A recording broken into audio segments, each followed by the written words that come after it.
Hello, my name is Duncan Alderdice, and the reason I'm making these videos is to document the journey I take as I become who I am. Today was a fantastic day. First item of business, 56 dials, so low, but no book demos, unfortunately. However, 2 demos held, 109 minutes of talk time. There were 4 scheduled for the day. One that was in an hour had to reschedule, which I'm always okay with. The one at 3 o'clock no-showed, but whatever. But the ones at, hold on, let me look at my calendar. When did I actually have? Today. There was one at 11, noon, and 1. Oh, so the 3 demos held. Hold on, let me just adjust that. So, great conversations. The one here, I just want to see, because I don't know. The one in the morning at 11 o'clock was actually self-booked through LinkedIn. So that was, again, it was a good conversation. We have a follow-up next Monday that he actually suggested. Like, I asked him, like, is there anything other, like, there were some things he wanted to think over and just doesn't make a decision on the first call. Fair enough, neither do I. But like, I always ask the question, like, if you had been given the time to think about it and you do make decisions on the first call, like, is there anything else that's giving you pause from moving forward today? And like, the answer is no. And so it's like, okay, perfect. Because my job is not, like, you don't have to close the first call. That's not the point. My job is to make sure all of the information that I have has been presented, as well as all of the thought processes from the prospect have been flushed out. So then it's like, okay, look, if there is something, like, if they're just unconvinced on it, I think that's more what it is. I'm not trying to trap them into a yes. Like, this guy doesn't, like, it's not like, oh, he's hooked and I've bought him, I won. It's more to go, like, when you're saying, I'd like some time to think about it, are you saying that, you know what, I just don't make decisions on the first call, but, like, I'll probably be moving forward. I don't make decisions on the first call. Or are you saying, I don't want to say no because I think you're not going to accept that answer. And so instead I'm going to say, I'm going to think about it and then just kind of let it fizzle out that way. Because if that's the case, I'd rather know that. And it's okay if it's a no. Like, it is. That is an outcome. And not everyone has to buy. Like, that's for sure. And I have no problem following up, so long as that there's a point in me following up, which is speaking to someone who is legitimately considering whether or not this service is something that they want. Doesn't necessarily need to be a yes, but if they're actually thinking about it and on the fence, but they're actually, like, they're giving it some thought, not just,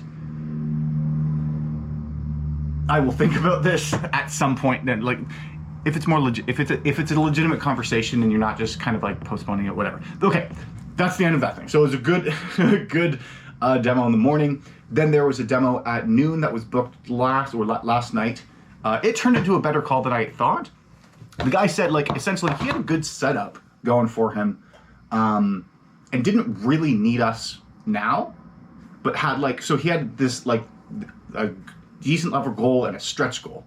And the stretch goal, if he gets to the compensation the guy gets, is different. Whatever reason, there's a legitimate incentive for him to get to the stretch goal beyond just, I want to hit the goals I've set for myself. Based on, so I still delivered the pitch because he wasn't going to be getting the leads, like, households anytime today, but booked the time because he's always open to hearing new sort of things. Went through it, and he was saying, go, like, I really like this. I can really see this using it part of my business. Like, I don't have the time right now, but it was I hope when you follow up with me, I don't need you, because that means I'm hitting my goals. But if I'm not on track to hit that stretch goal, then I will be implementing you guys, which, again, it's good. My fingers aren't crossed. Like, I'm not hoping, like, this guy's, like, I really need to close this guy, but just, it was cool to see a different sort of sales conversation outcome that was positive, that isn't necessarily a close. Because, again, when I'm calling people, I'm looking for people who are ready to buy today in the next 3 to 36 months. Like, so if it's not today because you don't need us, okay, then you don't need us. But, like, if it might be in 4 months, okay, well, what do you think it would be more likely for them to buy in 4 months? If I say today, you know what, let's just reschedule the call for the future when you're actually considering it. Or let's host the demo today. and then follow up again in the future. I think that one. But again, I'm not holding on to it like it's like the biggest win ever. It just is a positive kind of thing. And then there was another one that was at 1, also a good call. Followed up, scheduled, tiny, like didn't actually have the capacity, but again, asked the question, going like, if you had unlimited budget and unlimited time right now, is there anything else that would give you pause or would prevent you from wanting to move forward? To which he said no. So then it's like, okay, perfect. So then those are the two things. Like, not everyone that I speak to, when I speak to them, will be RTBRNRQ, which means ready to buy right now, real quick. but so okay, so that's okay.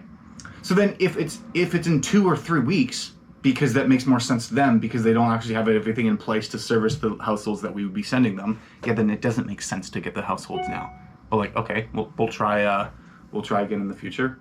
That was nice. As well, I spent the morning on LinkedIn, sent out 78 connection requests, actually maxed them out for the week.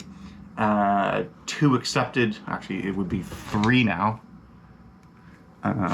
3 now. And 50 messages sent out, one of which turned into a reply. Not a positive, well, it was a longer conversation, but the guy doesn't 100% fit the client profile, which I let him know, but he seems like he's got a good practice, so wish him the luck. As well as like working for the company, because this company that I work for, because one of the benefits from it is you get like an allowance, like work from home allowance. Long story short, I dropped my phone, and you can see, hold on, there's a phone number on screen that I don't want it to be there, just so the notifications. Okay, hold on.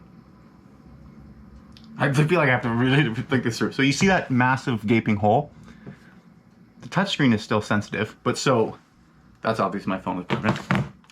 But then I was able to upgrade it with I probably should have blurred out the notification that was there.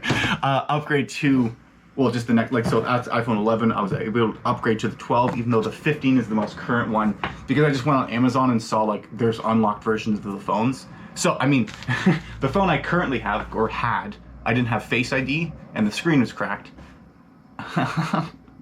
And I didn't have Face ID, it was broken.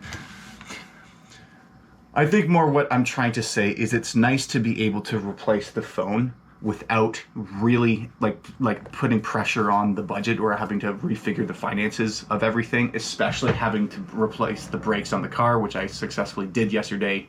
I successfully did, meaning booked the appointment with the dealership, and the appointment is tomorrow morning. But it just is nice to, like, those costs that come out of nowhere. Yes, I dropped the phone, like that's why the screen's cracked, like it's progressively gotten to that point, but it just is, it's a nice, a non-stress element. Like it's a weird feeling. It's not a celebration like, yes, this is the best thing ever, but it's more the absence of a pain, and that's the reward. So that, as well as like, also spent 2 half hours today, so like 1 hour total to edit and produce and publish 2 videos. So again, like it's nice, like I'm on LinkedIn, doing a bit of prospecting, posting demos, having good conversation, do a little bit of thing that I'm doing.